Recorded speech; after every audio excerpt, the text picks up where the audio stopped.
Hermanos, tengan todos ustedes muy buenos días. Les saludo en el nombre de Cristo Jesús.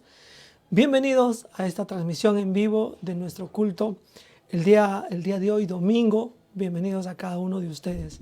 Es un privilegio para mí, una vez más, estar con ustedes en este tiempo para poder abrir la palabra del Señor, conocerle más, aprender más de Él.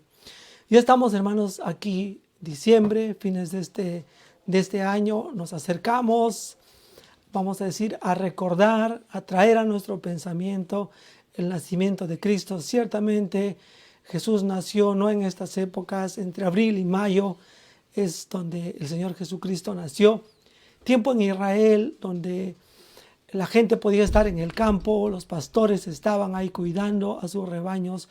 Por las noches había cierto calorcito en esas épocas del año.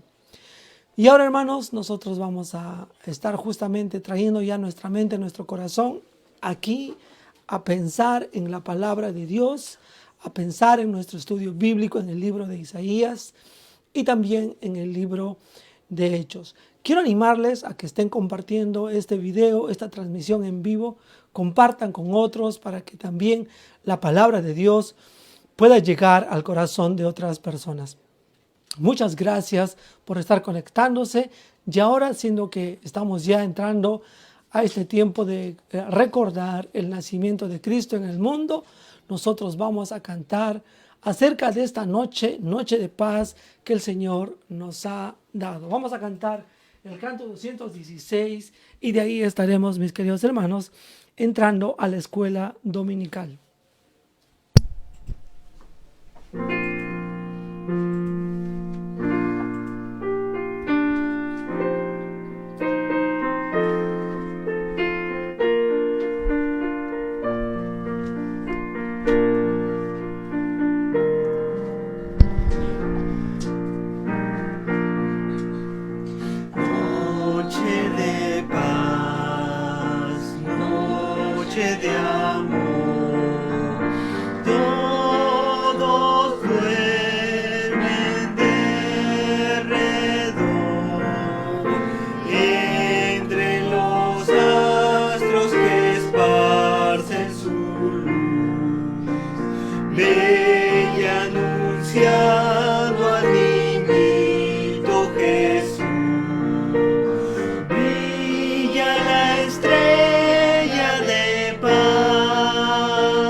Maravillosa la noche de paz que trajo paz inconmensurable a este mundo. Una vez más, hermanos, bienvenidos a nuestro tiempo aquí con la palabra del Señor. Vamos a comenzar nuestro estudio bíblico. Vamos a comenzar nuestra escuela dominical. Estamos estudiando en el libro de Isaías, estamos viendo al Dios soberano, al Dios, mis queridos hermanos, que nos quiere gobernar, que quiere salvar a este mundo, especialmente a venir para su pueblo. Esta profecía habla de varias grandes cosas. Nos ha hablado del Mesías, nos ha hablado del juicio a las naciones y estamos enfrascados en esos capítulos de los juicios y las profecías que hay para las naciones. Y vimos una profecía en medio de unas profecías contra naciones paganas. Hemos visto en Isaías 22, versos 1 al 14, cómo el Rey soberano juzga a su pueblo. Eso vimos la semana pasada. Y ahora, hermanos, nos toca y nos corresponde estudiar la mitad del capítulo 22, donde vemos al Rey soberano, a Dios juzgando en una forma individual. Y Dios toma, hermanos, Isaías toma un tiempo para narrar una profecía acerca de dos personas que ya estaban viviendo en esas épocas, en esos tiempos, y lo que Dios estaba determinando hacer en la vida de cada uno de ellos. Vamos a ver cómo el Rey soberano juzga en una forma individual y personal a ciertas personas, y vamos a notar dos cosas sumamente grandes, importantes en esta vida, en este estudio de la palabra de Dios sobre la soberbia y la humildad. Dice la palabra del Señor en el capítulo 22, verso 15. Jehová de los ejércitos dice así: ve, entra a este tesorero, a Sebna, el mayordomo, y dile: ¿qué tienes tú aquí? ¿O a quién tienes aquí que labraste aquí sepulcro para ti, como el que en un lugar alto labra su sepultura, o el que esculpe para sí morada en una peña? He aquí que Jehová te transportará en duro cautiverio, y de cierto te cubrirá el rostro. Vamos a orar ahí delante de nuestro Señor. Padre celestial, te pido que nos ayudes en esta mañana, Padre, a que podamos nosotros estar aprendiendo más de ti, abrir nuestros corazones para aprender de la soberbia, el orgullo, cómo juzgas, Señor, tú estas cosas en nuestras vidas personales. Te agradecemos por el tiempo, la oportunidad de abrir la palabra de Dios. Oramos, Padre, por la vida de cada uno de nosotros. Ayúdanos a entender que es tu voluntad para con nosotros de parte de tu palabra en esta mañana. Te lo pedimos en nombre de Cristo Jesús. Amén. Queridos hermanos, una vez más, buenos días a todos los que están listos para estudiar la palabra de nuestro Dios. Isaías capítulo 22, versos 15, nos va a hablar cómo es que el Rey soberano juzga nuestras vidas en una forma individual y personal. En estos primeros versos que hemos estado leyendo, vamos a notar, hermanos, una denuncia contra la soberbia en la vida de nosotros, contra esta altivez, orgullo que muchos de nosotros a veces podemos estar practicando. Y una cosa, para evaluar nuestras vidas, vamos a evaluarlas a través de este hombre llamado Sebna. Como hemos leído en el texto, hermanos, de Sebna se nos dice en el versículo 15 que él es tesorero y él es un mayordomo. Este hombre aparentemente no era netamente judío, pero estaba ahí en medio del pueblo y había adquirido y tenía una posición de suma importancia. Ser mayordomo en ese tiempo y ser tesorero, y vamos a decir que estaba ahí delante del rey. El rey que estaba gobernando en esas épocas era el rey Ezequías. Y Sebna era el mayordomo y el tesorero en esos tiempos ahí en el gobierno, en el palacio. Era un hombre que tenía una gran posición, una posición de honor, una posición sumamente importante. Y aquí, hermanos, Isaías comienza, guiado por el Espíritu Santo, a hablarnos cómo es la soberbia en la vida. Normalmente, hermanos, para distinguir la soberbia en nuestras vidas o en la vida de cualquier persona, se nota cuando vemos una persona que solamente está enfocada en buscar una posición. Y Sebna, este hombre, sí tenía un puesto alto, sí tenía un cargo de suma importancia. Él era el mayordomo ahí y era el tesorero mientras estaba gobernando el rey Ezequías. Este pasaje, hermanos, revela aquellas cosas que no deben estar dentro de nuestro corazón. Era probablemente Sebna de ascendencia egipcia, eso es lo que nos narra los comentarios y hacen referencia a esto. Él era también escriba, dice la palabra del Señor, y eso usted puede buscarlo ahí en Segunda de Reyes, verso 18, 37, capítulo 19, versículo 2 en Segunda de Reyes. Ahora, este hombre que estaba ocupando un puesto de importancia, de lo que nos revela la palabra de Dios, solamente está enfocado en su posición. También, hermanos, el texto nos revela otro asunto importante. Miren cómo Dios trata aquí a Sebna. Y miren lo que le dice a este hombre. Y hermanos, la posición que él tenía era bastante importante. Él era tesorero y mayordomo ahí juntamente con Ezequías, y también era un escribano, era un hombre, vamos a decir, que redactaba las cartas oficiales del reino en los tiempos del rey Ezequías. Pero miren cómo Dios le trata en el versículo 16. ¿Qué tienes tú aquí? ¿O a quién tienes aquí que labraste aquí sepulcro para ti? Una de las primeras cosas que Dios le reclama por medio del profeta Isaías, porque quiero que recuerden, mientras Isaías está hablando, Sebna ya está vivo, ya él mismo está escuchando esta profecía o la está leyendo. Y lo que le dice Dios, ¿qué tienes tú aquí? ¿No? ¿Quién te crees que eres? ¿No? ¿O a quién tienes aquí?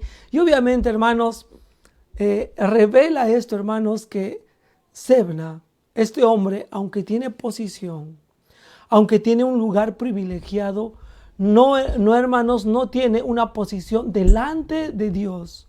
No tiene un lugar delante del corazón de nuestro Dios. Y eso es una cosa sumamente importante para recordar. Hermanos, una persona soberbia que solamente está enfocada en una posición en esta vida, en un cargo, en estar abrazando algo. Hermanos, y eso es todo su enfoque en la vida, está perdido, no tiene nada. Y aquí Dios podría reclamarle, como le dice aquí a Sebna, ¿qué tienes tú aquí? ¿A quién tienes aquí? Él no tiene nada, él no tiene a nadie, porque su enfoque no está en Dios. Esto es uno de los grandes problemas en la vida de las personas soberbias. Su corazón está tan preocupado consigo mismo que está buscando una posición y está dejando de lado a Dios. Y obviamente, si no tienes a Dios en tu corazón, no tienes nada. Ese es el reclamo que se le hace en el versículo 16. Qué tremendo peligro es la soberbia, ya sea en el pasado como en esta época. Otra cosa que la palabra de Dios nos revela es que Sebna, este hombre, es un hombre obsesionado consigo mismo. Está obsesionado en él. No hay otra cosa. Quiero que noten ustedes el detalle aquí. En el verso 16, después de preguntarle a Dios, ¿qué tienes tú aquí? ¿O a quién tienes aquí? Nos dice el texto que ha hecho algo interesante Sebna. Dice, labraste aquí sepulcro para ti. Hermanos, ¿hay algún problema de que una persona pueda, vamos a decir, hoy en día, vamos a traerlo a nuestro contexto, comprar una sepultura, asegurar un lugar donde morir? Hoy día sí es caro, ¿no? Uno no se podía enterrar donde uno quisiera. Hay lugares especiales y hay que pagar. Y creo que no hay nada de malo. Y tampoco habría nada de malo en el pasado. Uno de los lugares donde se enterró al Señor Jesucristo era una de las tumbas que tenía aparentemente José de Arimatea, pues fue él el que bajó, él reclamó el cuerpo de Cristo y lo llevó, y él tenía una sepultura hecha en su campo para sí o para su familia. Y no hay nada de malo y no hay un pecado en eso. Pero ¿qué está pasando con este hombre Sebna aquí en la historia? Este hombre que realmente no tiene una relación personal con Dios. Y su problema no es que es egipcio. Su problema es que no es descendiente de Abraham. Su problema es que no tiene una relación directa con Dios. Porque han habido otros hombres, hermanos, en las escrituras, y aún mujeres como Ruth, que era moabita, o como esta ramera en los muros de Jericó, que fue añadida al pueblo, aunque no fue descendiente directo de Jacob, de Israel, de Abraham, no fue hija o hija de Abraham, estas dos mujeres, pero fueron añadidos al pueblo de Dios porque tuvieron un corazón que no estaba pensando en sí mismo, sino en otros. Y la soberbia, hermanos, es un problema de obsesión con uno mismo. Sebna, hermanos, su problema no es que ha comprado un sepulcro. El problema, hermanos, que acá nos narra, dice, que labraste aquí sepulcro para ti, pero note cómo ha hecho su sepulcro. Lo ha puesto en un lugar alto, ha labrado ahí su sepultura, o el que esculpe para sí morada en una peña. Aparentemente, hermanos, Sebna ha hecho un mausoleo, ¿no? Es como una, vamos a decir, es como levantar un altar cuando él va a morir. Hermanos, normalmente esto hacían personas importantes. Quiero que recuerden una de estas grandes personajes importantes en la historia, en el pasado, por ejemplo, los egipcios, las pirámides que hacían, estos eran lugares de entierro. Eran lugares donde se ponía y se levantaba un monumento a una persona que era sumamente importante. Y eso es lo que está haciendo Sebna. Está levantando un recuerdo de lo que él piensa que va a ocurrir. Él piensa que es muy importante en esta vida, que él es uno de los, vamos a decir, seres humanos en ese tiempo de la historia, que es la persona más importante. Y tengamos cuidado, hermanos, en nuestros corazones, de no estar obsesionados con nosotros mismos. La soberbia es un gran peligro en nuestras vidas. ¿Estás buscando solamente una posición y no buscas a Dios realmente no tienes nada? ¿Estás obsesionado contigo mismo, con lo que tú crees que eres, con lo importante que piensas que eres en esta vida? Ten cuidado porque eso representa un serio peligro en la vida. Ahora quiero que recuerden, hermanos, esta profecía si fue dado en una forma directa, porque le dijo Isaías, habla a este hombre Sebna, a este hombre que es mayordomo, tesorero, que es un escriba, que es una persona importante, pero no tiene nada importante en sí mismo porque su corazón está lejos de Dios, porque él está obsesionado consigo mismo. Una de las características del ser humano hoy en día es que estamos obsesionados con nosotros mismos. Vivimos para nosotros, trabajamos para nosotros, nos esforzamos para nosotros, estamos obsesionados con nosotros mismos. Y a veces, hermanos, la iglesia, el cuerpo de Cristo, las personas que conocen al Señor, como la gente en esos tiempos, no solamente Sebna, pero la mayoría del pueblo, hermanos, juntamente con Sebna, su corazón no estaba pensando en Dios, estaban pensando en sí mismos, en qué es lo más importante para ellos. Y no hacían caso a una cosa, hermanos, que Dios les decía. Dios les había dicho que iban a ser cortados, que iba a venir otra nación a destruir a ellos. Ya había un ejemplo, hermanos, ya se han llevado al reino del norte a sus hermanos, la tribu de Israel, y ahora solamente queda Judá, y están en ese punto de la vida, están en ese momento, pero no creen en lo que Dios dice. No están conscientes de lo que Dios dice, especialmente Sebna y mucho del pueblo ahí que vivía en esos tiempos del rey Ezequías. Ezequías era un hombre piadoso, pero la gente del pueblo no. Y Sebna, que era parte de ese grupo que estaban con ellos, tampoco era una persona que creía en lo que Dios decía. Hermanos, si Dios ha decidido destruir la nación donde está Sebna, ¿cuál es la razón de levantar un tremendo mausoleo en la memoria de su muerte si Dios va a destruir todo? Si Dios ha prometido que van a ser llevados, que van a ser cautivos. ¿Cuál es el objetivo de Sebna? Es rebelarse contra la palabra de Dios. Es no creer en lo que Dios dice. Hermanos, la soberbia ciertamente busca posición. La soberbia, hermanos, revela que no tenemos nada con Dios y obviamente no tienes nada en la vida. Estás vacío y solo. Hermanos, la soberbia es una obsesión conmigo, con lo que es importante para mí, y debemos tener cuidado. Y hermanos, la persona que es soberbia no cree en lo que Dios dice. Unas palabras para reflexionar en esta mañana mientras estamos en la escuela dominical. ¿Crees en lo que Dios dice acerca de tu persona, acerca de lo que Él espera de tu vida? Especialmente hablo aquí a los creyentes. ¿Estás dispuesto y deseoso de obedecer a Dios, de creer a Dios? ¿Cuántas cosas Dios ha hablado para con nosotros y cuántos de nosotros no creemos en lo que la palabra de Dios nos dice? Eso es un símbolo, eso es un signo de soberbia, porque estoy empecinado con mis propios deseos. Hermanos, muchas veces Dios ha planeado otras cosas en nuestra vida o nos da dirección para hacer otras cosas en la vida o apartarnos de ciertas cosas que estamos viviendo, desarrollando o estamos involucrados en este mundo. Y cuando Dios dice, por ejemplo, versos que nos debemos apartar de fornicaciones, que debemos apartarnos de inmundicias, en el Nuevo Testamento es muy clara las instrucciones ahí y son muy generales. Cuando Dios dice eso, ¿crees que eso es lo correcto? Muchos de nosotros vivimos la vida ahí en el filo, y a veces ni siquiera en el filo, sino metidos en el pecado, y no creemos que Dios un día va a venir a arreglar cuentas con nosotros.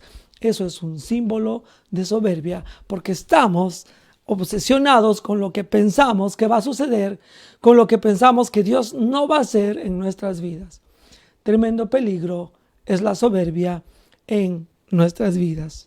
Todo eso nos dice el versículo 16, el cual estamos estudiando en esta mañana.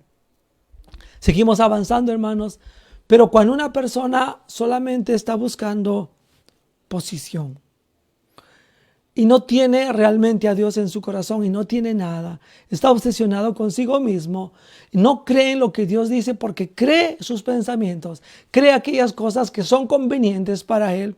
Saben que, hermanos, es una persona que tarde o temprano va a ser humillado por Dios mismo. Versos 17 al 19 es duro como Dios va a juzgar a este hombre Sebna. Miren lo que dice la palabra de Dios en el verso 17. He aquí, dice, que Jehová te trastornará, voy a leer de nuevo. He aquí que Jehová te transportará. He aquí que Jehová te transportará en duro cautiverio. El texto, hermanos, es tan claro, tan explícito. No son, hermanos, los babilonios quien van a llevar. No es otra nación extranjera, es Dios, hermanos, obviamente usando otra nación, otras cosas. Y, hermanos, Dios mismo se encarga de humillarnos cuando andamos y cuando vivimos en soberbia continua, constante. Y ahí tienes una descripción de lo que es la soberbia. Dios, en forma personal, hermanos, como va a ser con Sebna, he aquí que Jehová te transportará. Hermanos, la idea es como que cojo a alguien, Dios coge a alguien y Dios lo lleva. Dios mismo se encarga de ponerte en el lugar donde debes estar. ¿Eres soberbio? Pues vas a ser humillado. Y es la idea del texto aquí en el versículo 17. De cierto te cubrirá el rostro, verso 18. Te echará a rodar con ímpetu, como a bola por tierra extensa. Miren lo que le dice en el verso 18. Allá morirás y allí estarán los carros de tu gloria, oh vergüenza de la casa de tu Señor. Es increíble, hermanos, lo que Sebna tenía en esta vida. Era un hombre importante, de buena posición, alto honor, alto privilegio que él tenía. Pero ese era todo lo que tenía. Dios estaba fuera de sus pensamientos y de su contexto. Dios no era parte de él porque no le creía a Dios. Él estaba obsesionado consigo mismo. Y Dios le humilla de tal forma que ahí el monumento que dejó en esa tierra, de repente un día llegaron los babilonios, hicieron trizas a eso, robaron, porque hermanos, aparentemente el lugar que él había hecho era un lugar sumamente grande y sumamente costoso. Pero probablemente, hermanos, la historia no nos revela de esto, pero muy probable que los babilonios o lo hayan destruido y si había algo de valor, lo habían saqueado. ¿De qué le sirvió a Sebna hacer tantas cosas en esa vida, en ese mundo imaginario que él tenía en medio de su soberbia, si Dios lo iba a humillar de tal manera, como dice el texto que estamos leyendo aquí, que ha sido rodado con ímpetu como una bola por tierra extensa? Allá morirás, en un lugar donde no quieres. Y también le dice, allá estarán los carros de tu gloria. Es posible, hermanos, que Sebna era una persona sumamente soberbia, que se jactaba de las cosas que tenía. Es posible que andaba en un carruaje, en caballos, con mucha pompa, etc. Pero dice, hermanos, Dios que iba a destruir todo eso. Y también dice la palabra del Señor ahí, allá morirás, allá estarás con los carros de tu gloria. Oh vergüenza de la casa de tu Señor. El que había buscado honra y gloria personal, lo único que va a hallar es vergüenza en su vida. Hermanos, esta es una seria denuncia contra la soberbia en nuestras vidas. ¿Quieres no ser humillado por Dios? Arrepiéntete de la soberbia y el orgullo en tu vida. Si estás buscando solamente posición, si solamente estás obsesionado contigo mismo, no tienes a Dios en tu corazón, no crees a lo que Dios dice, es tiempo de que te humilles y que te arrepientes. Vamos a leer versículo 19. Te arrojaré de tu lugar y de tu puesto te empujaré. Es interesante cómo Dios habla aquí. Yo mismo te voy a arrojar, yo mismo te voy a sacar de ahí, te voy a empujar, dice el versículo 19.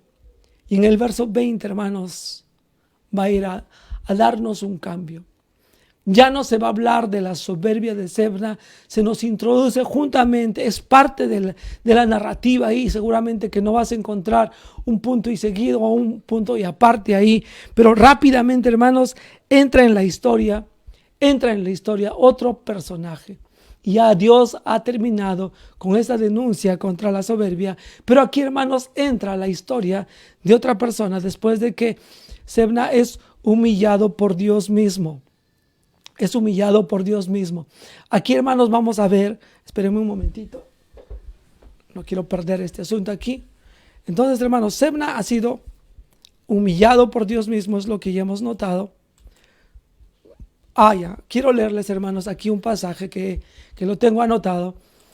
Y quiero leer en Lucas capítulo 12, versos 16 al 21. Hermanos, mucha de la historia de Sebna es conforme a las palabras de Cristo Jesús de lo que ocurrió con un hombre que estaba solamente enfocado en los bienes de este mundo.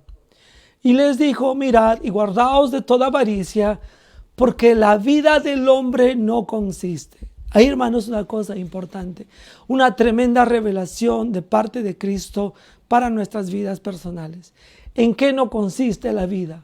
En la abundancia de los bienes que posee. Este hombre Sebna era un hombre sumamente importante y tenía muchas cosas en abundancia, de tal manera que podía haberse hecho un tremendo lugar donde morir. Pero aquí en el Nuevo Testamento Jesús nos habla de otra persona y lo usa en una forma de parábola. Y nos dice en el verso 16 de Lucas capítulo 12, dice, la heredad de un hombre rico había producido mucho. Y él pensaba dentro de sí, está ahí marcado con otro color y subrayado. Ese es uno de los problemas en nuestro corazón, hermanos. ¿Y qué decía este hombre rico? ¿Qué haré? Porque no tengo dónde guardar mis frutos.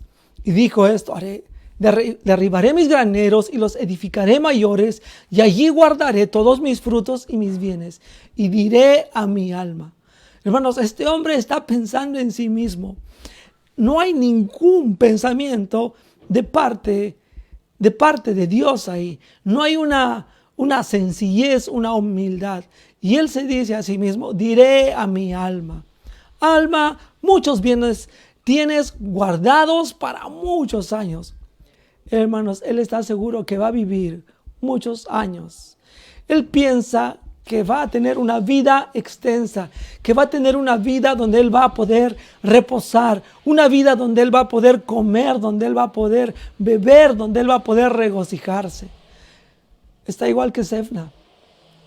No está haciendo caso a la palabra de Dios. Él está pensando dentro de sí, está pensando en sí mismo, está pensando equivocadamente en que la vida consiste en las cosas que yo puedo obtener por mis propios medios fuera de Dios. Y ante esto, en la parábola, viene un pero. Pero Dios le dice, necio, esta noche vienen a pedir tu alma y lo que has provisto, ¿de quién será? Así es el que hace para sí tesoros y no es rico para con Dios. Oh, amados hermanos, no seas rico para contigo mismo. No hagas tesoros para ti. Hermanos, Dios nos ha dado la capacidad como seres humanos de enriquecernos y juntar, hermanos, dinero y bienes materiales. Hermanos, un hombre que trabaja honesta y honradamente, que trabaja duramente, en forma general, va a poder acumular riqueza, acumular tesoros en esta vida. Dios nos ha dado esa habilidad y es por eso la advertencia, hermanos. Hermanos, persona que trabaja duro, que ahorra, puede juntar y hacer riqueza. Hermanos, todos tenemos esa posibilidad. Pero una de las cosas que necesitamos preguntarnos, esos tesoros que hacemos, ¿para quién los estoy haciendo? Si los hago para mí mismo, eso es soberbia. He dejado de ser rico para con Dios y Dios puede venir en cualquier momento y llevarse estas cosas. Pero hermanos, aquí la palabra de Dios es tremenda en lo que hemos aprendido de Sefna y en la ilustración que Jesús pone más adelante en el Nuevo Testamento acerca de un desenfoque en cuanto a nuestras vidas y no estar pensando en nosotros mismos, porque eso es soberbia y orgullo. Y aquí, hermanos, ya vamos a ir al segundo punto en el libro de Isaías, en el capítulo 22, en los versos que corresponden aquí adelante. Verso 20 en adelante. Comienza y nos introduce a otro hombre, y ahí justamente dentro del mismo contexto de esta narrativa. En aquel día llamaré a mi siervo Eliakim. En aquel día en que va a ser humillado, ese día que va a ser humillado Sefna, en ese mismo día Dios va a levantar otra persona. Y aquí se ve exaltando la humildad y obediencia de Eliakim. Hay un llamado, hermanos, de Dios. Miren cómo está el texto escrito. En aquel día llamaré. Hermanos, Dios tarde o temprano va a llamar a aquella persona que se mantiene en esta actitud de servicio. Hermanos, es interesante cómo Dios califica a Eliakim aquí. El texto nos narra y nos dice en el verso que estamos leyendo, en aquel día llamaré a mi siervo Eliakim, hijo de Hilcías. Este hombre, hermanos, era otro hombre que servía ahí también juntamente con el rey Ezequías, pero él, a diferencia de este hombre Sefna, que su corazón está enfocado en sí mismo, hermanos, el corazón de Eliakim estaba enfocado en Dios.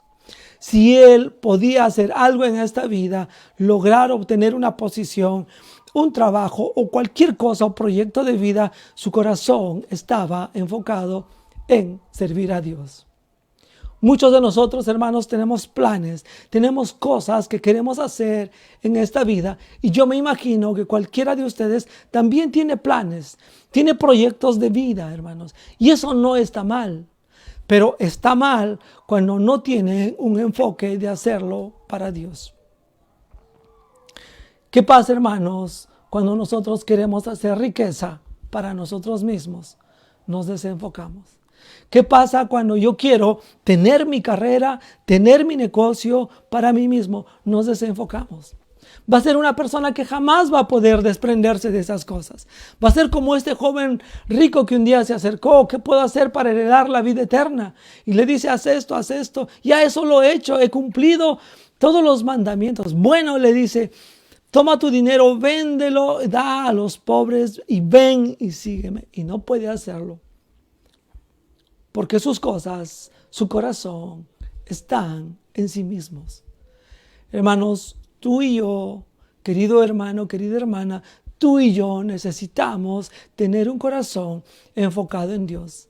Cada cosa que hagamos en esta vida, eres joven, estás planeando una carrera, estás planeando tener un beneficio en esta vida, quieres tener un buen trabajo, quieres tener un buen negocio, tienes que hacerlo pensando, voy a hacerlo para Dios.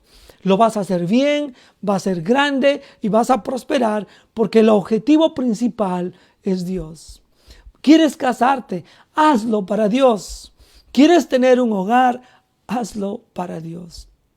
Cualquier cosa que emprendas, cualquier cosa que hagas, tu enfoque debe estar centrado en Dios, como lo era Eliaquim.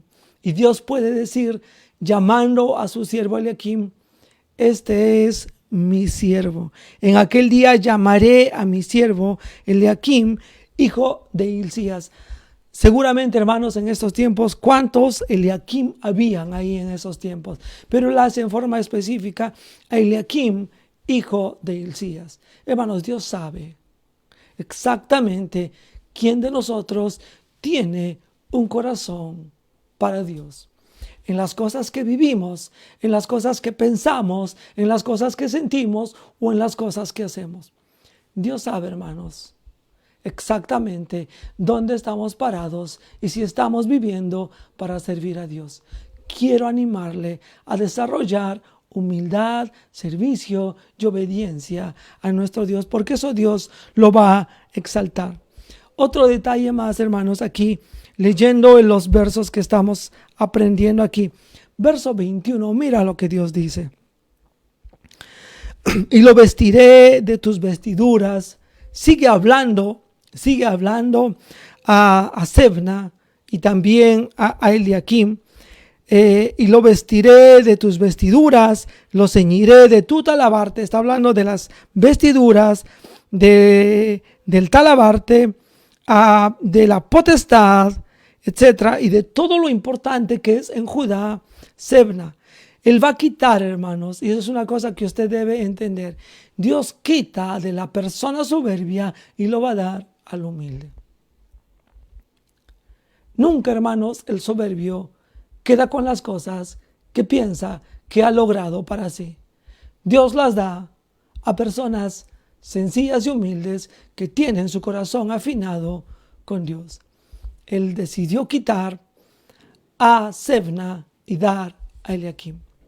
Hermanos, cuántas cosas que hemos perdido en esta vida, que hemos extraviado en esta vida, han sido por causas de nuestra propia soberbia y han ido a parar a manos de personas que en una u otra manera consideran en forma especial más a Dios que nosotros mismos. Hermanos, Él quita del soberbio y da al humilde. Esto nos enseña el verso 21 que estamos estudiando aquí, la palabra de Dios. Hermanos, no solamente va a hacer eso con Eliaquim, pero le va a dar una gran autoridad. Versículo 22. Pondré la llave de la casa de David sobre su hombro y abrirá y nadie cerrará y nadie podrá abrirla, nadie la abrirá. Hermanos, Dios aquí en una forma especial le dice que Eliaquim va a tomar un sitio de importancia y relevancia con una gran autoridad.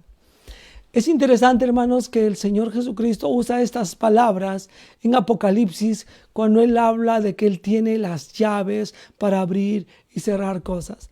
Y aquí, hermanos, Eliaquim viene a ser un tipo de Cristo porque Jesús en el Nuevo Testamento usa las palabras de este texto para referirse a sí mismo.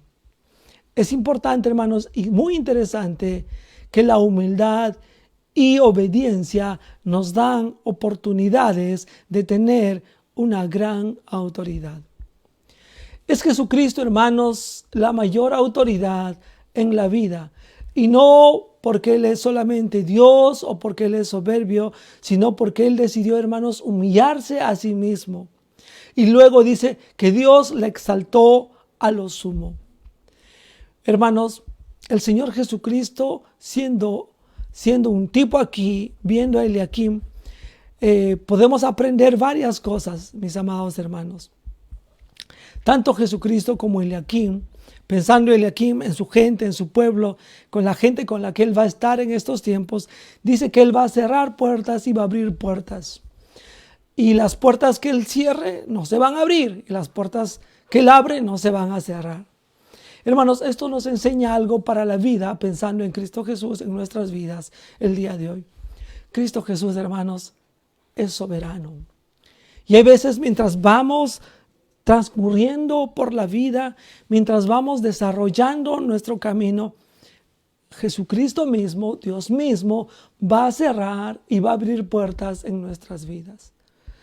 Y no te apresures cuando de repente encuentres un lugar donde ves solamente un camino, de repente muy dificultoso, y ves puertas aquí de amigos, parientes, oportunidades que están cerradas y que no hay más. Aparentemente no hay otra salida, pero sigue el camino, porque si Dios ha decidido cerrar esas puertas, es porque te está llevando a una puerta que está abierta. Y esa puerta nunca se cerrará y es el camino que Dios ha elegido. Oh, hermanos, aquí tenemos un tremendo ejemplo, una tremenda seguridad cuando vemos, hermanos, en la soberanía y el control y toda autoridad que tiene Dios y Cristo en nuestras vidas. No te preocupes cuando una puerta se cierra. No te preocupes cuando una puerta no puede abrirse por más esfuerzo que tú hagas, por más que parezca que pueda verse, que debería abrirse o que ya lo dabas por hecho. Quiero que sepas que al final Jesucristo, Dios mismo, tiene una puerta abierta, la cual no se va a cerrar y es a la que Él quiere que tú vayas. Hermanos, qué tremendas aplicaciones podemos sacar de la vida de este hombre Eliaquim, cómo la humildad y la obediencia le dan una gran autoridad. Y aquí quiero hablar a nosotros, especialmente los que ejercemos algún liderazgo dentro de la iglesia. ¿Qué hace que un hombre de Dios, que una mujer de Dios tenga gran autoridad? No es tu propia habilidad en sí mismo. No es algo que nazca en nosotros. Es, hermanos, cuando nosotros ponemos nuestro corazón a Dios y nos hacemos siervos de Dios y nos humillamos a nosotros mismos y tomamos forma de siervo. El que tiene forma de siervo va a tener una gran autoridad. Queridos jóvenes que de repente estás escuchando y tienes la oportunidad de escuchar este mensaje y un día Dios te llama a ministrar, Dios te llama a pastorear. La autoridad no surge porque hayas estudiado en un seminario, no surge porque seas un gran predicador, surge porque eres un siervo de Dios. Un hombre que tiene su corazón enmarcado en la voluntad de Dios. Eso te va a dar una gran autoridad. Hermanos, aquí vemos exaltando la humildad y la obediencia de parte de Eliaquim. Ya les hablé de que Eliaquim representa un tipo de Cristo. Quiero notar otro detalle, hermanos, versos 23 y 24 ahí respecto a este asunto. Ya hemos hablado del asunto de la llave que tiene, pero versos 23 y 24. Dice así: y lo hincaré como clavo en un lugar firme, será por asiento de honra a la casa de su padre. Hermanos, es muy interesante todo lo que dice aquí el texto. Verso 24 también lo voy a leer. Colgarán de él toda la honra de la casa de su padre, los hijos y los nietos, todos los vasos menores, desde las tazas hasta toda clase de jarros. Hermanos, los instrumentos que tenían ellos para sus bebidas, si eran de cerámica, obviamente, si estaban en cualquier lugar, podían caerse, podían romperse. Pero una forma de asegurar estas cosas que podrían romperse y podían estar en un lugar firme es justamente con clavos. Lo hincaré como clavo en lugar firme. Si alguien, hermanos, en el pasado quería tener algo asegurado, lo ponía justamente ahí, asegurado con clavos. Quizás en la pared ahí, para que no sea dañado. Colgarán, verso 24, vuelvo a leerlo, colgarán de él toda la honra de la casa de su padre, los hijos, los nietos, todos los vasos menores, desde las tazas hasta toda clase de jarros. Hermanos, no hay lugar más seguro, no hay lugar más seguro que una persona que es un siervo de Dios, una persona que sirve a Dios. Si tú eres una persona que tienes un corazón enfocado en Dios para hacer las cosas que haces en esta vida, vas a ser una persona en la cual vas a dar seguridad a otros. Y hermanos, Eliakim siendo un tipo de Cristo, Cristo también representa esa seguridad. Y aquí, querido amigo, quiero preguntarte algo. ¿En quién está asegurada tu vida? Hoy en día, hermanos, ante la muerte podemos comprar un seguro de vida. ¿Pero qué es lo que es un seguro de vida? No te asegura que no vas a morir. Lo único que asegura es que aunque te mueras, puedes tener un dinero para los que quedan detrás de ti. De repente no hay un plan no culminado o algo para el sostenimiento de los que vienen después de ti. Puede ser tu esposa, tus hijos, otros familiares si no eres casado. Pero hermanos, un seguro tiene el objetivo de prever el futuro. Pero lamentablemente los seguros que podemos obtener aquí, aún los bienes materiales que podamos reunir en esta vida, solamente son temporales, pero no aseguran la eternidad. Y yo te hablo de tu alma. Te hablo, querido amigo, en esta mañana de aquello que tiene más valor. ¿En qué has asegurado tu alma? Te animo a que mires a Cristo. Él es el lugar más seguro donde tu alma va a estar y no va a ser derrumbada. Hermanos, la palabra de Dios nos dice que Dios ha puesto en las manos de Cristo aquellas ovejas que iban a ser salvadas. Y dice la palabra de Dios que aquella persona que está en las manos de Dios, que está bajo la protección de Cristo, nadie las arrebatará de mi mano. Es como un clavo, un lugar de seguridad. Querido amigo, si tú no tienes ese lugar seguro, tú no sabes qué va a pasar con tu alma cuando mueras, es tiempo de que vengas a Cristo Jesús. Usando aquí Eliakim como un clavo en el cual se puede poner y colgar está toda la honra, están todas las personas, están todas las tazas, toda clase de jarros. Es el lugar más seguro donde puedas estar el Señor Jesucristo. Sabes que Él tiene las llaves. Hermanos, Cristo y querido amigo, Cristo ha abierto las puertas del cielo. Él es la única llave que abre el acceso a la gracia, a la misericordia de Dios, a la salvación que tanto tú buscas en esta vida. Unas cosas más, hermanos, un detalle más para terminar. El verso 25 termina diciendo, en aquel día. Esa es buena pregunta para entender el pasaje aquel que tenemos aquí por delante para cerrar. En aquel día, dice Jehová de los ejércitos, el clavo hincado en lugar firme será quitado. ¿A cuál día se refiere? Hermanos, aquí nos está hablando de dos personajes, nos ha hablado de dos personas, Sebna y Eliakim. Y va a haber un día en el cual Sebna es quitado y Eliakim es puesto en ese lugar. En aquel día, se refiere a ese día en el cual, y esa hay una cosa a veces difícil de entender en la interpretación del pasaje, yo me estaba preguntando, ¿pero quién es quitado? Dice que aquí el clavo va a ser, el que está, lo encaré como clavo en lugar firme, dice que va a ser Eliakim, pero verso 25 nos dice que el clavo hincado en lugar firme será quitado. Pero la frase que nos va a indicar bien a quién se refiere es en el verso 25, en aquel día dice Jehová de los ejércitos. En el día que va a haber ese cambio. Hay uno que ya está en ese lugar, vamos a decir, de privilegio, de aparentemente lugar fijo. Pero es un soberbio, es una persona que está fuera de la voluntad de Dios, que no tiene el corazón de Dios en su vida. Que sí tiene autoridad, que tiene privilegio, pero no tiene a Dios. En aquel día, el clavo hincado en lugar firme será quitado, será quebrantado y caerá, y la carga que sobre él se puso se echará a perder, porque Jehová ha hablado. Hermanos, pensando en nosotros, y esta es la idea, ¿dónde está tu vida?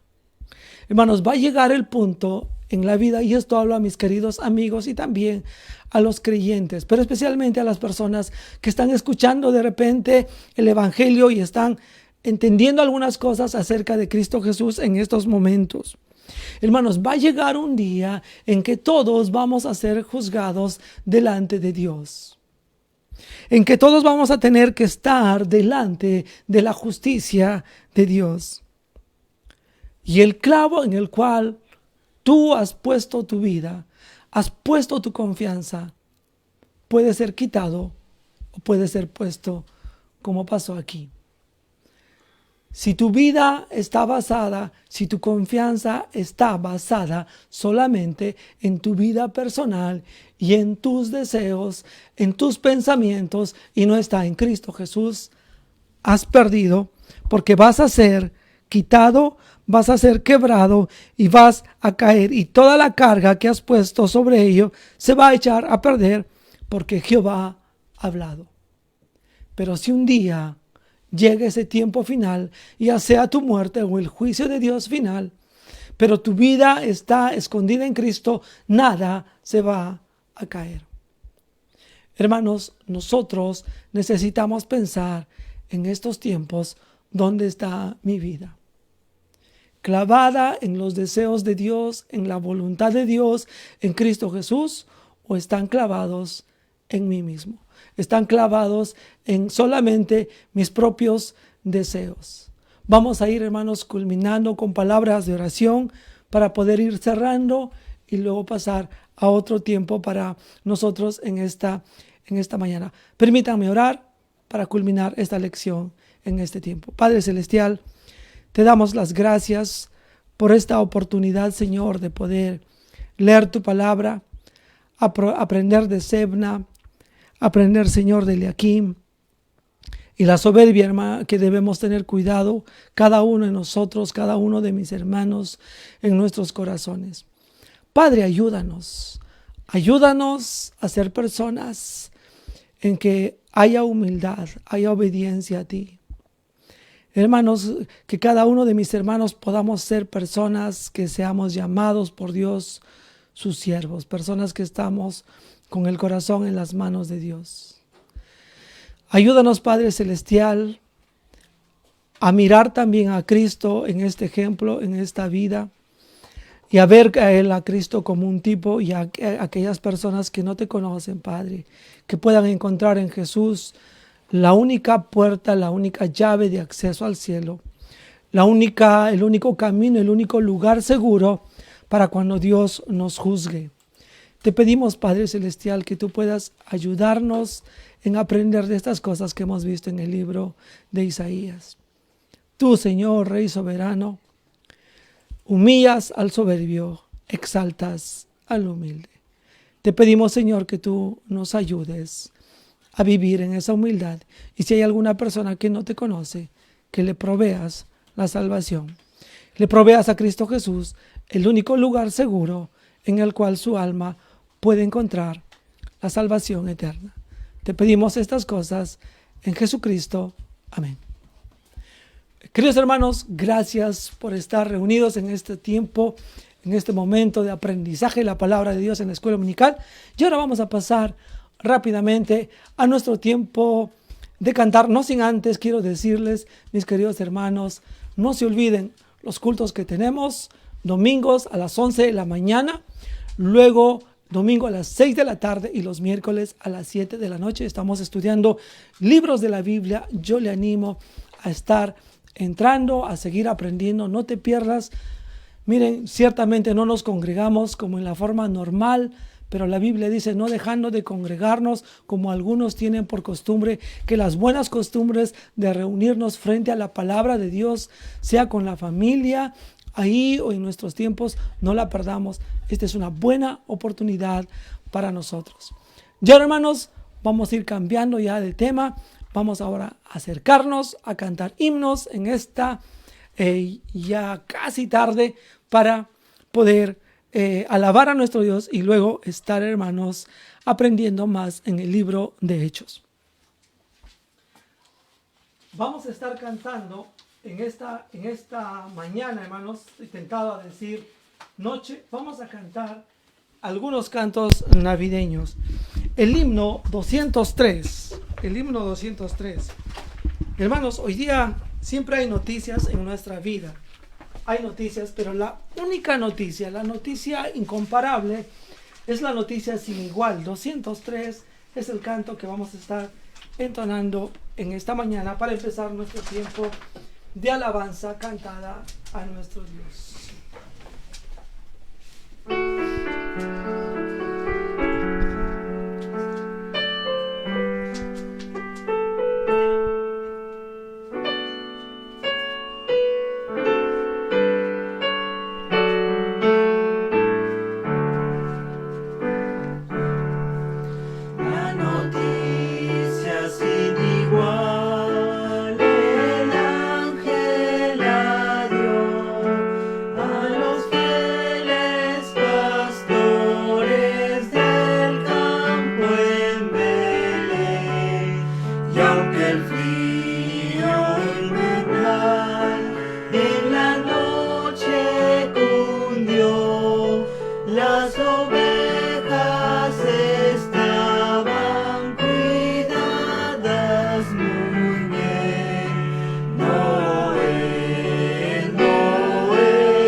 Todos vieron arriba brillar, que viajaba hacia el oeste del vasto confín, y a la tierra alumbró con su luz estelar, día y noche continuos en región festín.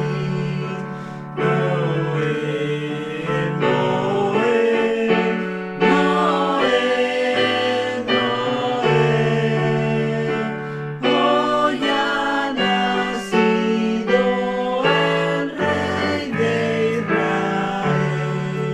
Y los magos por fe, siempre en pos de salud, caminaron de lejos en busca de un rey, y al llegar hasta Belén, donde estaba Jesús, le adoraron con gozo, cual su santa grey. Noel, Noel, Noel, Noel, hoy ha nacido el Rey de Israel.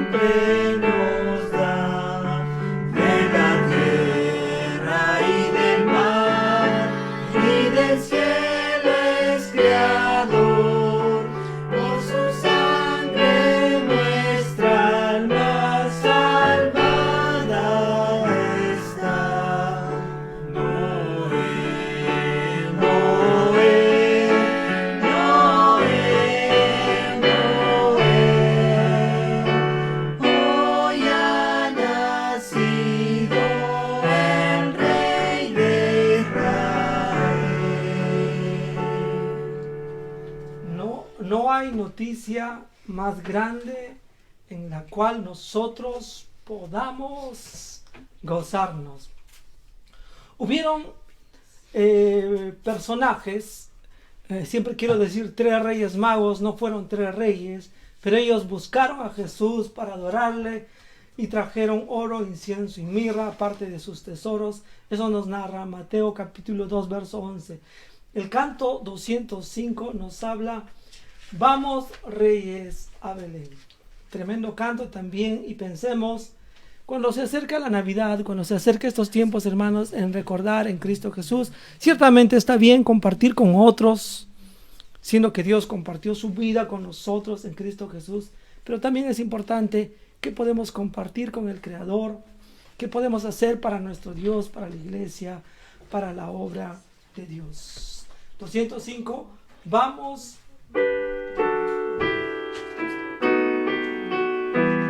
Vamos reyes, bien, cantemos. Vamos reyes a Belén, a Jesús nacido recién, a ofrendarle y tributarle nuestro olor también. Oh, astro hermoso de esplendor, nos guiará el resplandor de tu luz, el Rey Jesús, el divino Salvador. Oro traigo al Rey celestial, cuyo reino es firme eternal. El que pide de él recibe vida espiritual. Oh, astro hermoso de esplendor, nos guiará el resplandor de tu luz al Rey Jesús, el divino Salvador. Vamos a cantar la quinta estrofa. Cristo por su resurrección ha cumplido la redención. Cantemos esa parte, mis queridos hermanos, la quinta estrofa. Cristo por su resurrección ha cumplido la redención. Aleluya, aleluya, es nuestra aclamación. Oh, astro hermoso de esplendor, nos guiará el resplandor de tu luz, el Rey Jesús, el divino Salvador. Interesante que los reyes magos, siendo gentiles, siguieron una estrella y pudieron encontrar a Jesús, y gente judía, teniendo la palabra de Dios, no podían mirar al Señor Jesucristo.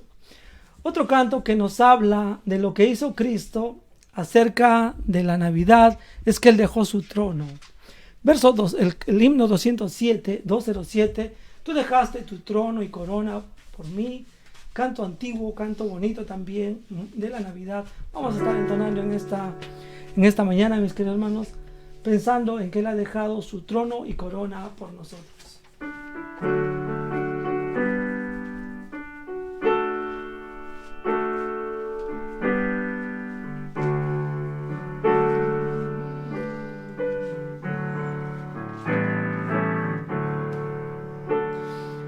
Tú dejaste tu trono y corona por mí, al venir a Belén a nacer. Mas a ti no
cuarta estrofa dice: alabanzas sublimes los cielos darán.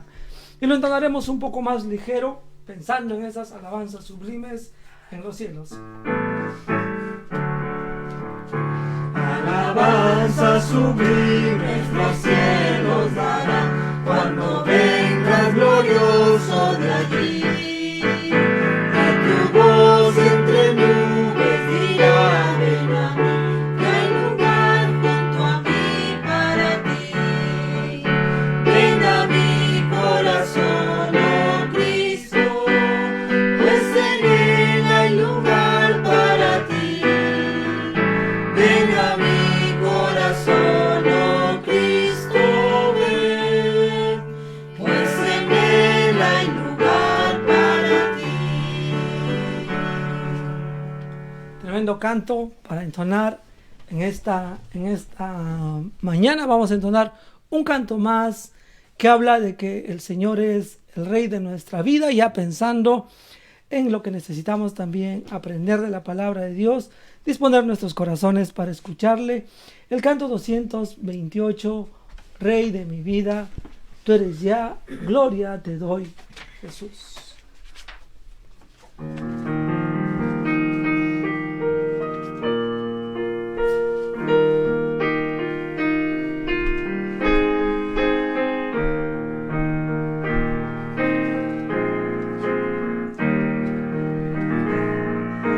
Rey de mi vida, tú eres ya, gloria te doy, Jesús. No me permitas olvidar tu obra en la cruenta cruz. Si olvido del Getsemaní, tu sufrimiento agudo allí, y tu divino amor por mí, Cristo, hazme ver tu cruz. Por fe la tumba puedo ver, que ya vacía está. Ángeles santos de poder fueron tu guardia allá. Si olvido del Getsemaní, tu sufrimiento agudo allí, y tu divino amor por mí, Cristo, hazme ver tu cruz. Hazme dispuesto a llevar la dura cruz por ti. Con gozo sufriré, Señor, fuiste a la cruz por mí.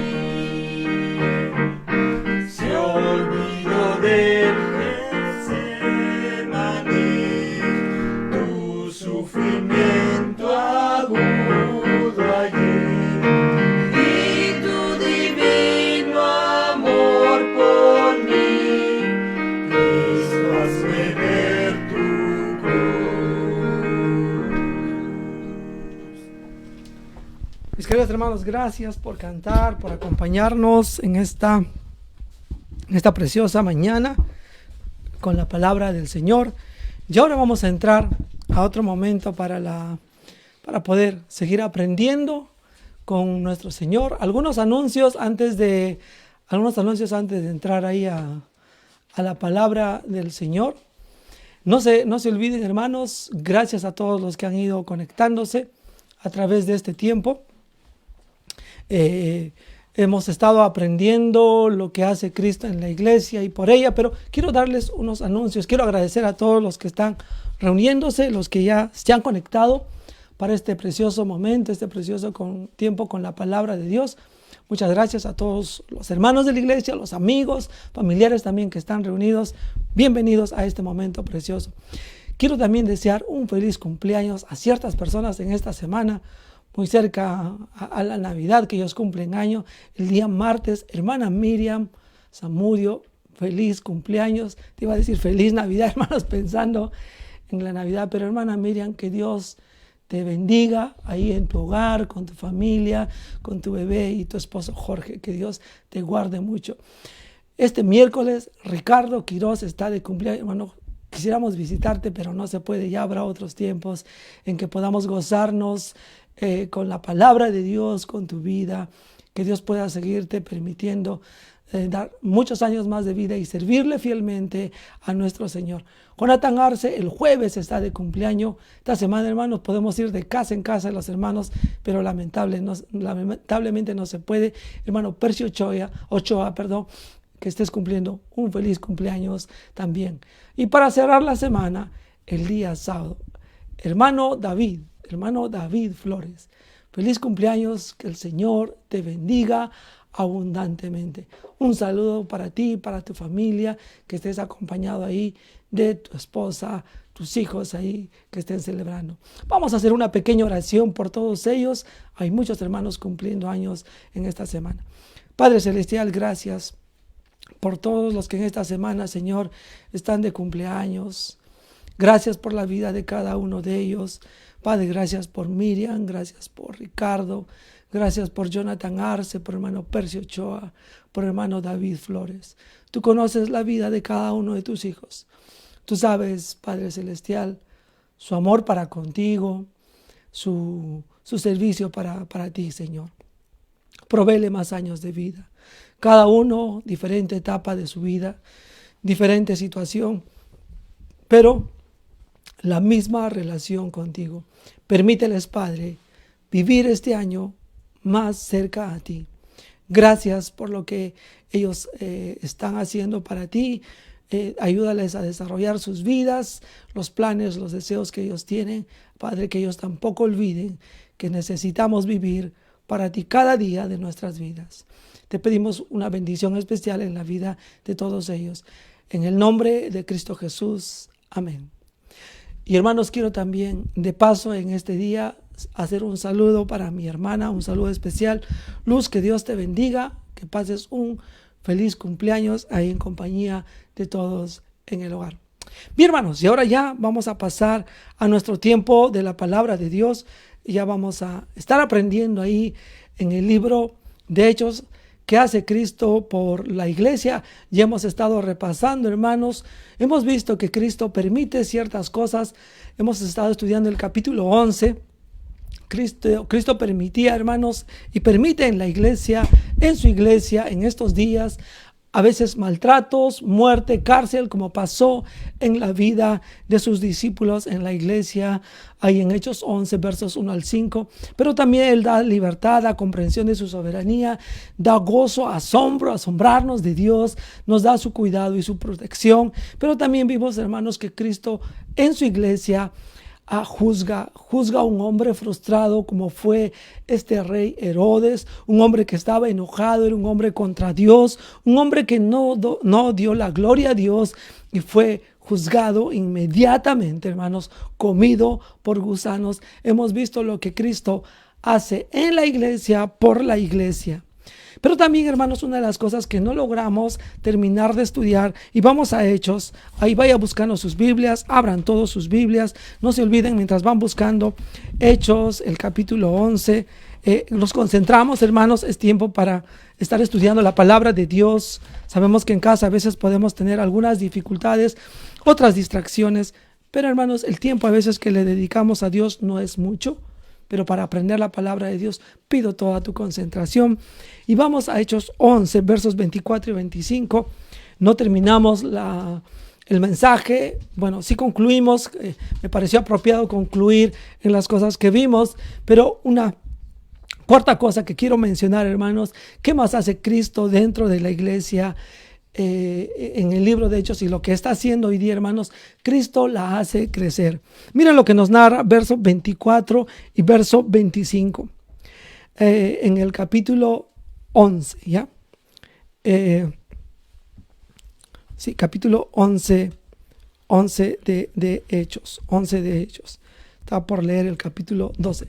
versos 11, vamos ahí a leer versículo 24. Dice, porque era varón bueno, lleno del Espíritu Santo y de fe, y una gran multitud fue agregada al Señor. Hermanos, una de las cosas que podemos ver, dice, cuando llegó y vio estoy leyendo el verso 23, cuando llegó y vio la gracia de Dios, se regocijó y exhortó a todos a que con propósito de corazón permaneciesen fieles al Señor, porque era varón bueno y lleno del Espíritu Santo y de fe, y una gran multitud fue agregada al Señor. Después fue Bernabé a Tarso para buscar a Saulo, y hallándole le trajo a Antioquía. Verso 26, se congregaron allí todo un año con la iglesia y enseñaron a mucha gente, y a los discípulos se les llamó cristianos por primera vez en Antioquía. En aquellos días unos profetas descendieron de Jerusalén a Antioquía, y levantándose uno de ellos llamado Gabo, daba a entender por el Espíritu que vendría una gran hambre en toda la tierra, la cual sucedió en tiempo de Claudio. Entonces los discípulos, cada uno conforme a lo que tenían, determinaron enviar socorro a los hermanos que habitaban en Judea, lo cual en efecto hicieron, enviándolo a los ancianos por mano de Bernabé y Saulo. Hermanos, la iglesia estaba creciendo en la palabra de Dios, estaba creciendo en multiplicarse y también estaba creciendo en servicio. Sirvieron a otros, hermanos, ahí se nota en la palabra del Señor.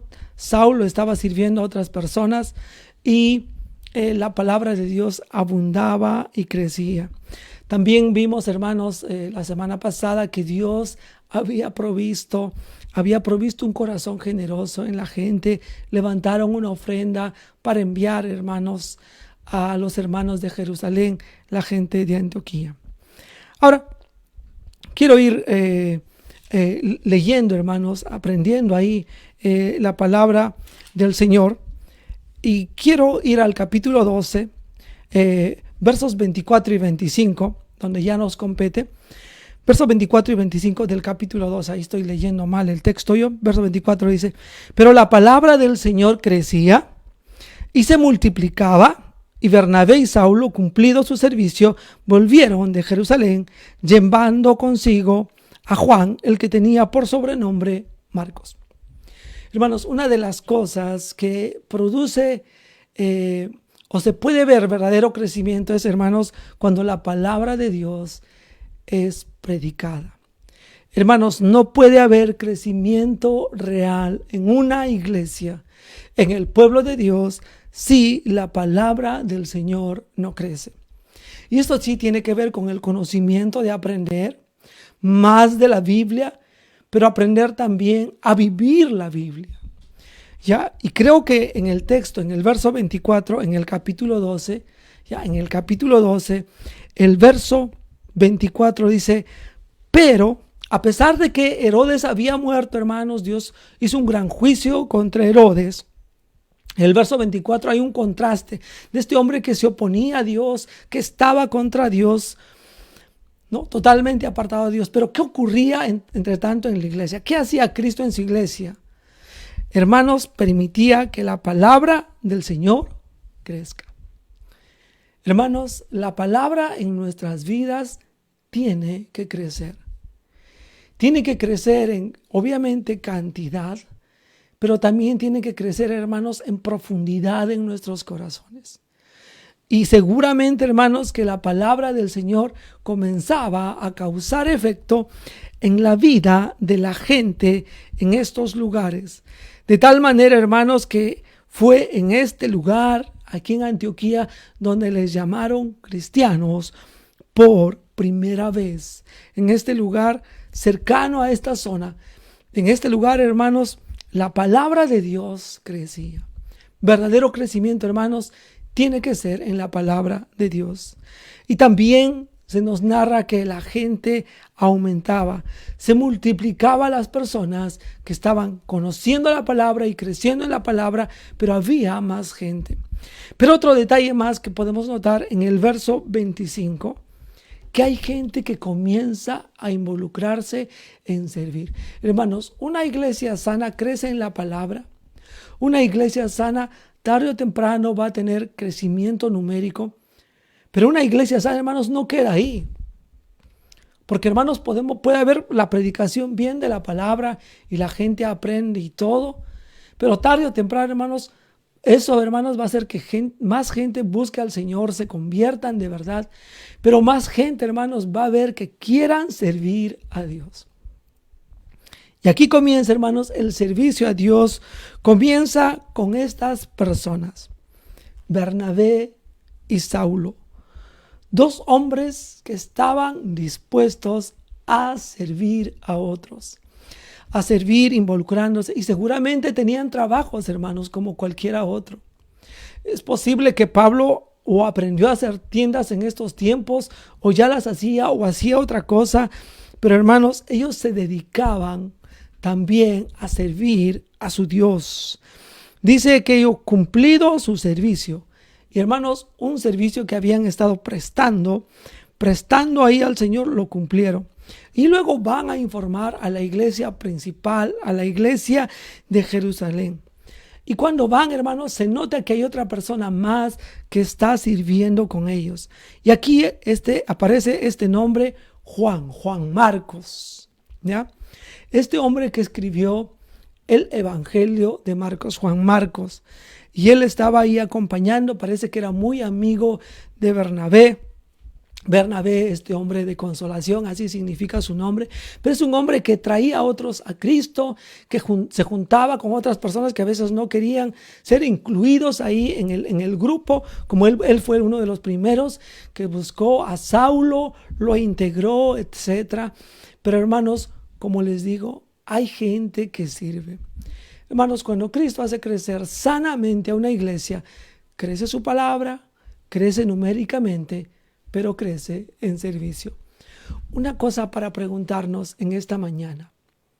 Si Dios realmente está obrando en la iglesia de Cristo Jesús, hoy en día, aquí en Calvario, yo quiero preguntarte, querido hermano, ¿cómo ha crecido tu servicio al Señor en estos días?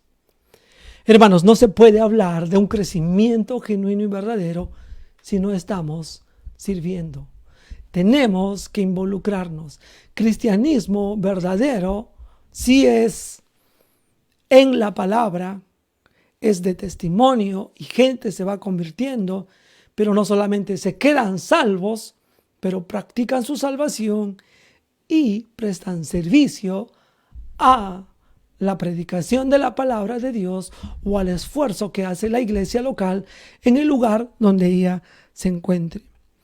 Y así tenemos aquí Bernabé, Saulo, Juan Marcos, hombres que están sirviendo a Dios. Si se escribiera esta parte del Nuevo Testamento hoy día, ¿aparecerían nuestros nombres? Esa es una gran pregunta. ¿Serías uno de los que la palabra de Dios ha llegado y está creciendo ella en tu vida? Hay una multiplicación, pero también hay un servicio, una identificación con Cristo Jesús y con su iglesia. Esperemos que sí. Eso hacía Cristo en medio de su iglesia.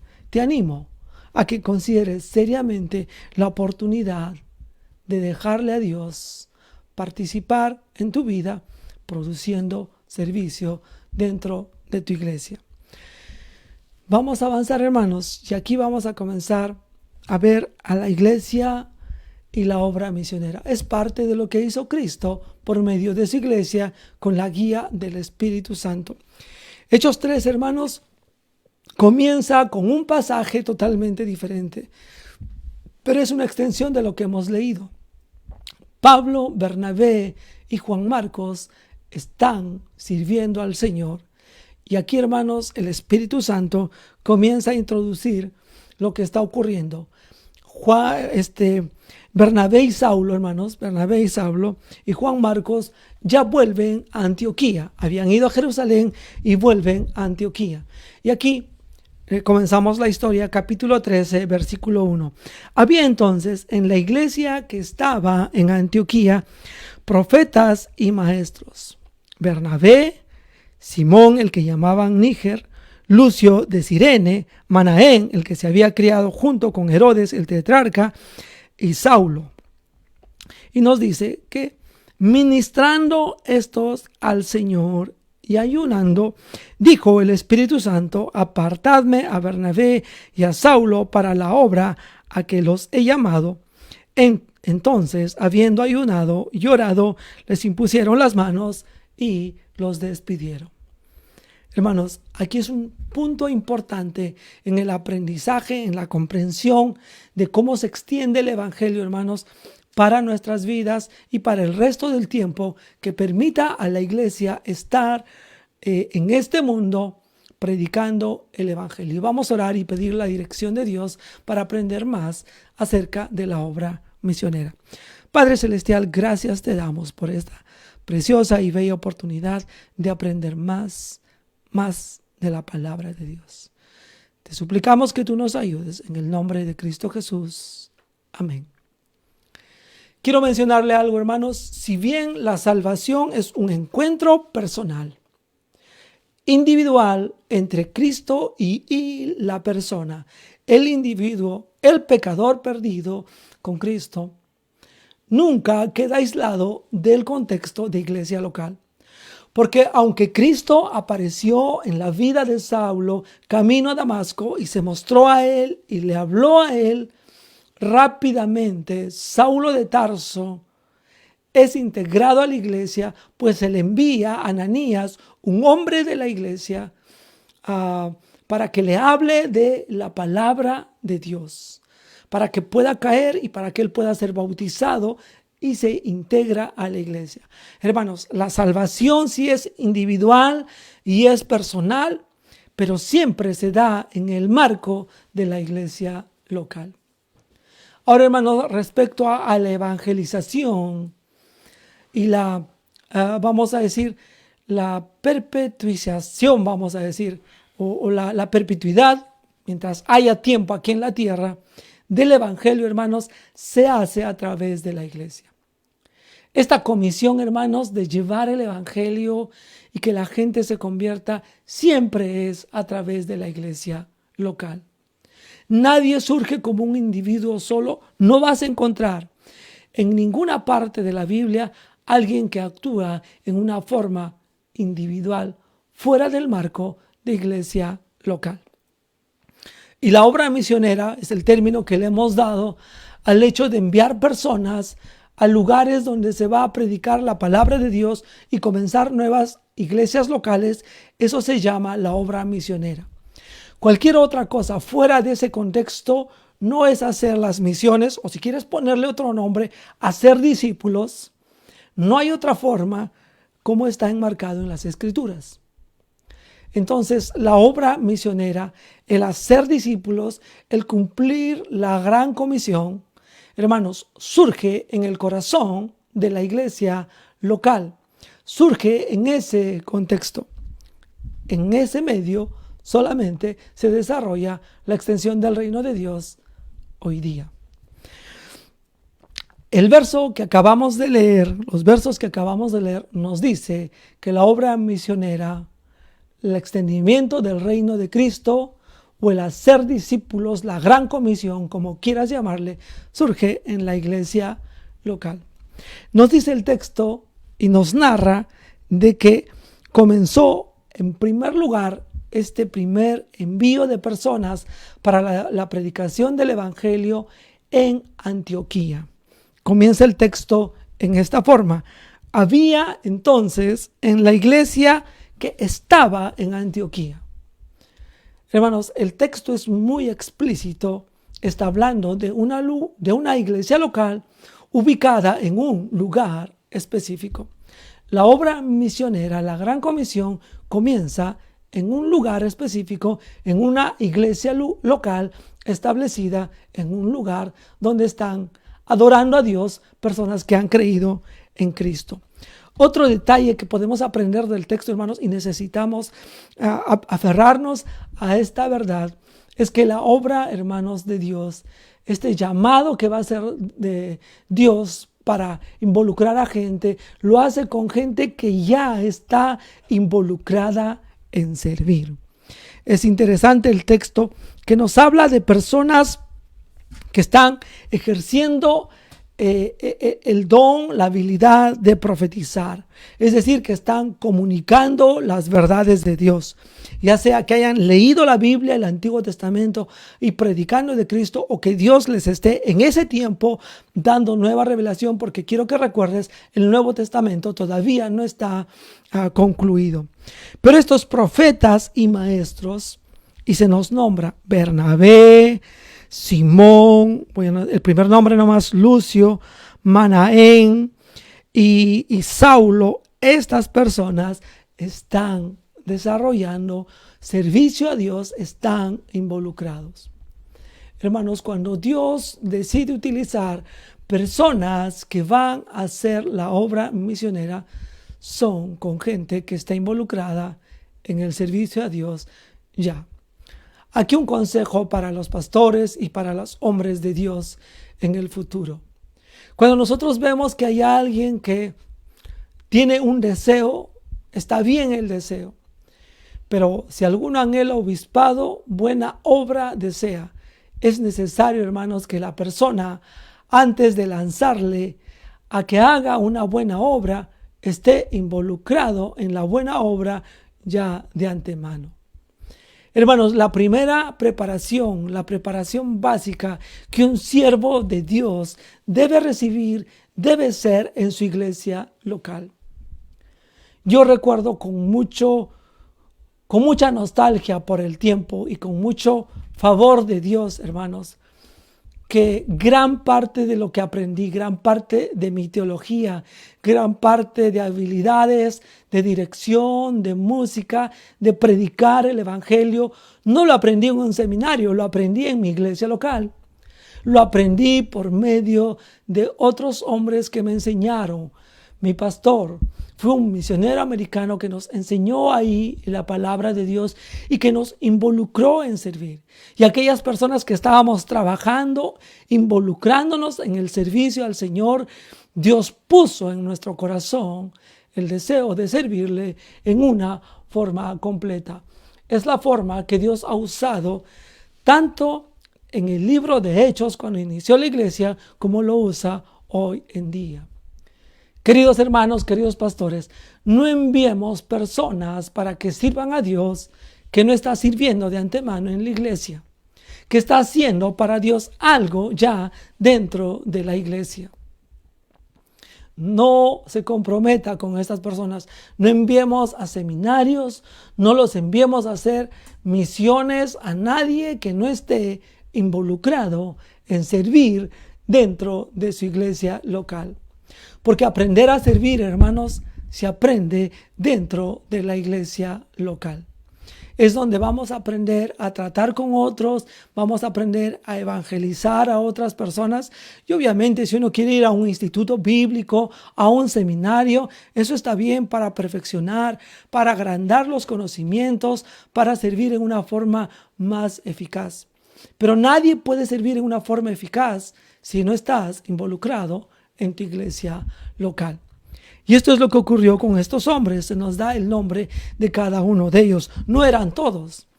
Se nos dice con la palabra del Señor en el versículo 2 que ellos estaban ministrando estos al Señor. Dice el versículo 2. Esta gente estaba ministrando estos al Señor. Es decir, habían recibido de Dios la palabra y la estaban dando a otros. Eso se llama ministrar. Es lo que estaban haciendo. Y también estaban, dice la palabra de Dios, ayunando, poniendo como prioridad a Dios. Dejaban los tiempos de comer para poder dedicarse a servir a su Dios. No era para conseguir algún poder especial. Ellos no están buscando nada. Ellos lo único que están haciendo están tan enfocados en servir a Dios que la prioridad de comer no es tan importante. Y lo hacían ellos, no lo hacía todo el grupo ahí. Y entonces, mientras esto está ocurriendo, en el versículo 2 vamos a encontrar algo sumamente interesante. Es el Espíritu Santo quien llama a estas personas. Dijo el Espíritu Santo. Acá, mis queridos hermanos Y querida iglesia de Cristo Jesús, pensando en hacer la obra de Dios, pensando en hacer las misiones, tenemos que estar seguros que sea la guía del Espíritu Santo el que está convenciendo a las personas y no sea algo que sea de nuestra parte. Yo estuve sirviendo al Señor en un seminario por muchos años. Y un día llegó un jovencito ahí, y siempre en el seminario, en el instituto bíblico ahí en Trujillo, les preguntábamos su testimonio a un muchacho, a varios, perdón, a los que entran a su primer año. Bueno, ¿y cómo fue? ¿Cómo así que decidiste venir al seminario? Y un muchacho respondió algo sumamente interesante. Él dijo, bueno, hermanos, yo estoy aquí, quiero servir al Señor, y estoy aquí porque mi papá me envió.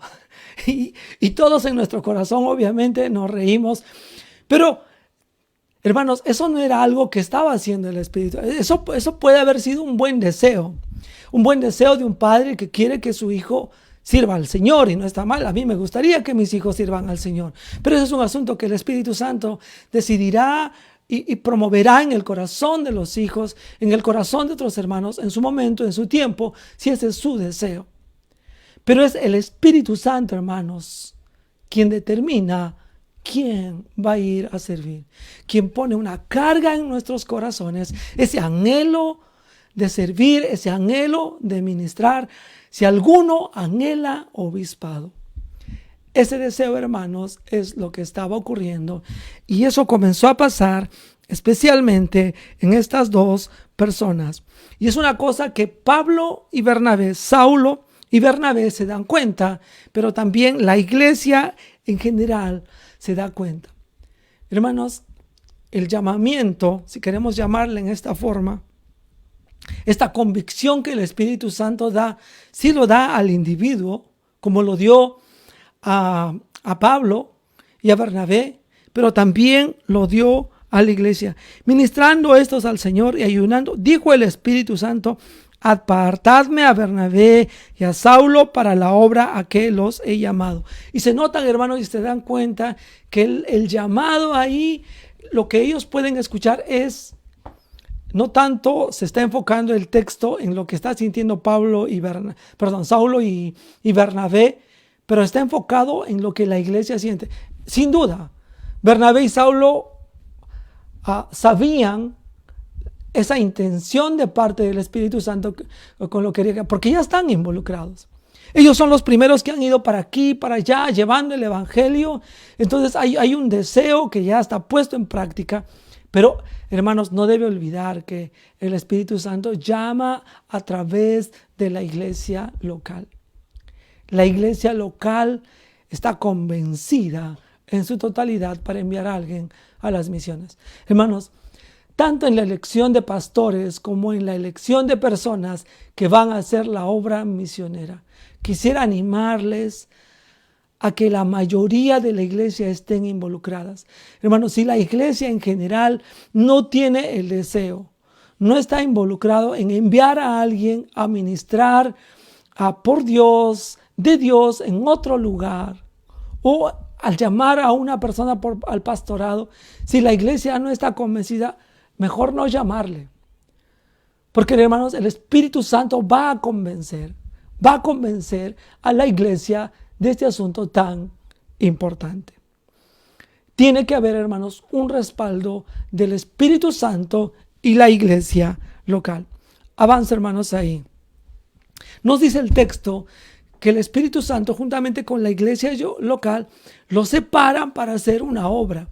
No los separan para una posición, hermanos. No es, ellos son los misioneros, son los encargados de hacer la gran comisión. No, hermanos, no tienen un título en ese sentido. Ni siquiera se nos dice que son misioneros ahí. Pero sí se nos dice que han sido separados, elegidos, seleccionados para trabajar. Y, hermanos, la obra de la gran comisión, el hacer discípulos, o la obra misionera, como tú le quieras llamar, se trata de un trabajo, de una labor dedicada, de un esfuerzo, de sudor, de sacrificio en la vida, porque todo trabajo es arduo. Y el Espíritu Santo separa a estos hombres para una labor, una gran labor en la vida de gente, una gran labor espiritual. Es una obra a que el Espíritu Santo les ha llamado. Ahora, ciertamente, hermanos, vemos que surge en la iglesia local, pero quiero decirles una cosa más, hermanos, para ir cerrando aquí el texto. Y a mí me gustaría extenderme más, pero quiero culminar aquí porque el tiempo también ya ha avanzado. Verso 3. Entonces, habiendo ayunado y llorado, les impusieron las manos y los despidieron. Dos cosas más, hermanos, que necesita hacer la iglesia local. Necesitan comisionarle. El acto, hermanos, de poner la mano no es que yo le imparto mi poder. No, hermanos. Se trata de que los hermanos, los pastores en la iglesia, o los ancianos en la iglesia, los varones en la iglesia, ponen la mano sobre estas personas y les comisionan, les conceden la autoridad que la iglesia local y el Espíritu Santo les está guiando para que estas personas vayan a hacer la obra de Dios al lugar donde el Señor les guíe. Y eso se trata de poner las manos, es comisionarles, darles la encargatura. Y finalmente quiero leer la última frase. Les impusieron las manos y los despidieron. ¿Qué quiere decir el texto con eso? Bien, hermanos, que el Señor te bendiga. Vaya usted con Dios. Chao, vaya, que le vaya bien. No, hermanos. Significa que cuando ellos los despidieron, se encargaron de su sostén. Hermanos, rápidamente en la historia, tú puedes leer versículos adelante que ellos tienen que ir o en un barco o usar otros medios y van a comer en el camino y van a demorar algunos días caminando, etcétera, haciendo lo que tienen que hacer. Han navegado, fueron a una isla, a Chipre, ahí. Hermanos, han tenido que usar de recursos. Hermanos, surge en la iglesia local, como hemos visto, con gente que está involucrada en servir a Dios, con el llamado del Espíritu Santo manifestado y entendido por la iglesia local, son separados para un trabajo, una gran labor espiritual, pero también son comisionados y son sostenidos. Hermanos, necesitamos hacer la obra de Dios en ese sentido. Necesitamos pensar en gente que está predicando del Evangelio en estos días. Quiero animarles, querida iglesia local, en estos días a pensar en los misioneros que apoyamos. Hermano Elías García, Samuel Vega, y habría otros. Y si Dios pone una carga en nuestro corazón, hermanos, por las misiones, ciertamente no todos somos llamados, no todos quizás nos involucramos en una manera directa. No a todos el Espíritu Santo nos separa para hacer este trabajo espiritual, pero sí todos estamos llamados a encargar, a comisionar y a sostener la obra de Dios. Si Dios pone, querido hermano, querida hermana, un deseo de apoyar la obra de Dios, hágalo. Es buen tiempo, hermanos, pensar en la Navidad, así como Dios se despojó a sí mismo. Dejó toda su investidura divina para hacerse humano y servirnos. Nosotros, hermanos, podemos despojarnos de algunas cosas materiales en este tiempo, en estas fechas, pensando en la obra de Dios. Que la obra de Dios, hermanos, se siga haciendo por medio de iglesias locales, como la iglesia de Calvario aquí en esta época, como la iglesia de Antioquía en la época en que nos está narrando el Espíritu Santo.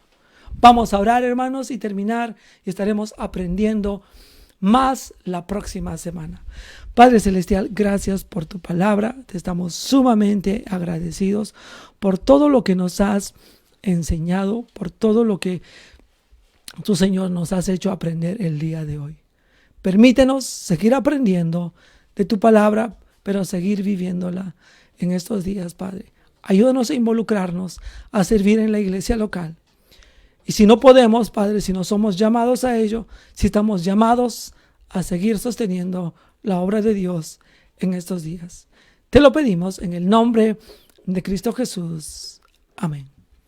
Mis queridos hermanos, también quería recordar, estaba pensando en estos tiempos, en esta semana también nuestra hermana Ruth Lébano, la esposa del hermano Samuel. Hermana Ruth, que pases un feliz cumpleaños esta semana que viene, que el Señor te guarde. Muchas bendiciones a ti también, querida hermana. Bien, mis amados hermanos, no se olviden nuestros cultos regulares. 11 de la mañana los domingos aprendiendo de Isaías y el libro de Hechos, como lo hemos hecho ahora. Luego el domingo a las 6 de la tarde, nuestro culto que estamos aprendiendo en el libro de Proverbios, ser sabios y temerosos en Cristo Jesús. Y el día miércoles a las 7 de la noche, siendo más perfectos en Cristo Jesús. Le invito a reunirse por este medio en estas horas. No se olvide, dele un me gusta, un like, como quieras llamarle, haga un comentario, una pregunta, comparte el video, va a ayudar a que otras personas más escuchen la palabra de Dios y sean edificados. Nos vemos esta tarde a las 6. Que el Señor les bendiga, que pasen un buen día.